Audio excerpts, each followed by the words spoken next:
Je vous présente aujourd'hui un exercice qui cible la mobilité des épaules. C'est une région du corps complexe. Il y a l'humérus, la clavicule, l'omoplate. Il y a plusieurs muscles. C'est une articulation qui bouge dans plusieurs plans de l'espace et donc de retrouver la mobilité, c'est important.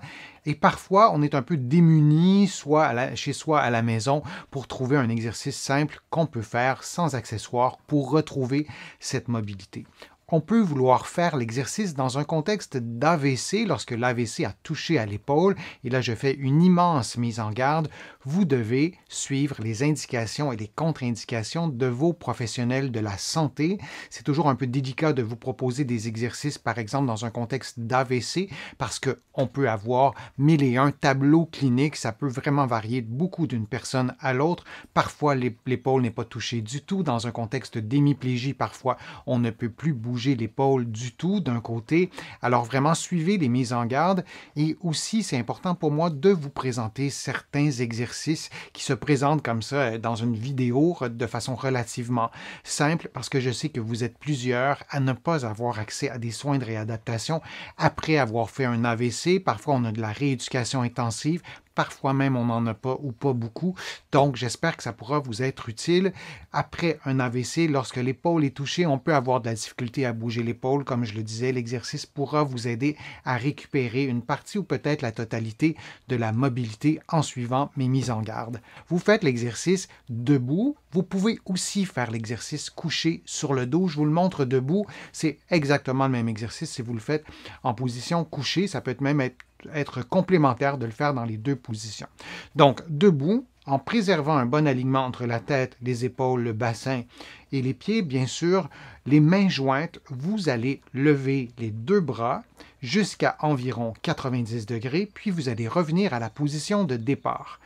Lorsque vous faites l'exercice, et selon votre condition, selon votre contexte de santé qui peut diversifier beaucoup d'une personne à l'autre, l'objectif au départ en faisant l'exercice de cette façon-là, c'est que la main ou le bras qui est entre guillemets sain ou fort, ou plus fort, fasse 100% du travail. Donc si, pour être très concret, je ne peux pas faire le mouvement avec mon bras droit, les mains jointes, je parviendrai peut-être à faire l'exercice en forçant uniquement avec le membre supérieur gauche. S'il y a une raideur, si ça ne bouge pas dans cette amplitude-là, parce que c'est bloqué, vous ne faites pas l'exercice, vous consultez un professionnel de la réadaptation. Le même conseil prévaut si vous avez de la douleur. Aucune raideur lorsque vous faites l'exercice, sinon vous ne le faites pas et vous consultez. Donc, vous montez jusqu'à 90 degrés et vous revenez à la position de départ. Vous faites 10 mouvements, vous prenez une petite pause et vous faites 3 séries. Vous pourriez aussi le même exercice couché sur le dos. L'effort est différent. Lorsque vous êtes couché sur le dos, votre omoplate est stabilisée par le poids de votre corps. Idéalement, couché au sol, sur un tapis de sol ou sur un matelas assez ferme, ou sinon dans votre lit, si ce n'est pas possible pour vous de vous installer au sol. Et donc, on le fait couché sur le dos. On le fait aussi en position debout, comme vous le voyez. On ne veut pas bouger rien d'autre que les bras. On ne veut pas déplacer le dos. On ne veut pas se donner un élan avec le corps pour lever les bras avec cet élan-là. On veut que l'effort provienne de l'épaule.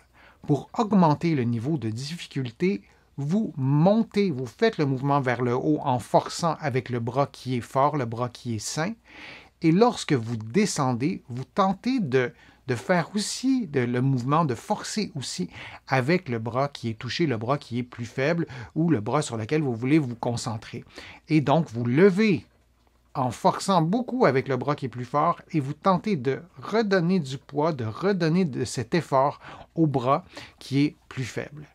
Une autre façon aussi de faire l'exercice, c'est de faire le même exercice, mais plutôt que de joindre les mains, de mettre seulement les paumes des mains et les doigts l'une face à l'autre.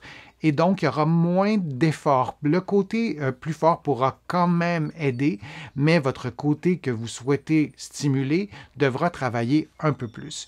Et vous pouvez ensuite augmenter les niveaux de difficulté. Vous pourriez lever les bras en utilisant les mains jointes, comme vous le voyez en ce moment. Et lorsque vous descendez, vous lâchez vos pointes, donc les deux mains ne se touchent plus, et donc l'effort sera à 100% sur le bras droit, ou le bras qui est plus faible plutôt, et lorsqu'on descend, lorsqu'on revient à la position de départ, l'effort se fait en contraction excentrique, et je vous en parle beaucoup sur mon site web, sur ma chaîne YouTube, dans mes livres, partout. Cet effort excentrique, il est important, il est utile aussi. Donc, c'est une autre façon d'augmenter le niveau de difficulté et vous pourriez aussi mettre des petits poids, tenir une boîte de conserve. Il y a plusieurs façons aussi d'augmenter le niveau de difficulté.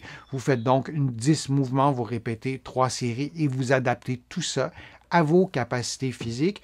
J'aime bien aussi donner le conseil à mes patients de faire l'exercice adossé au mur, mais sans toucher au mur, en étant environ à 3 mm du mur. Et si vous toucher au mur en faisant l'exercice, c'est parce que vous aurez bougé le tronc, ce qu'on ne souhaite pas. Lorsque un bras ou les bras sont particulièrement faibles, il y a des mécanismes de compensation qui vont s'installer qu'on ne veut pas avoir idéalement lorsqu'on fait les exercices. Ou si vous les observez, ces mécanismes de compensation, et vous n'arrivez pas à les empêcher, donnez-vous quelques jours peut-être pour y arriver, ou quelques semaines, le temps de prendre un peu plus de force. Vous allez trouver d'autres exercices pour les épaules sur ma chaîne YouTube. Je vous invite à intégrer l'exercice que je vous montre aujourd'hui à d'autres exercices. Vous allez trouver des informations, des conseils aussi sur mon site web, le www.denisfortier.ca. Vous pouvez vous abonner gratuitement à l'infolettre et vous allez trouver beaucoup d'informations, des conseils, des exercices dans mes livres que vous pouvez trouver facilement ici au Québec, en librairie et sur le web, mais aussi de l'autre côté de l'Atlantique, là encore en librairie et sur le web. Merci pour vos échanges, pour vos commentaires, vos encouragements aussi sur les réseaux sociaux. Merci pour vos questions, je m'en inspire pour vous proposer de nouveaux contenus. Et merci pour vos contributions, je vous le dis souvent, mais c'est très sincère. Merci, sans elles, je ne pourrais pas vous présenter autant de nouveaux contenus. Je suis Denis Fortier, je vous remercie beaucoup, je vous dis à bientôt, à une prochaine fois, à une prochaine vidéo.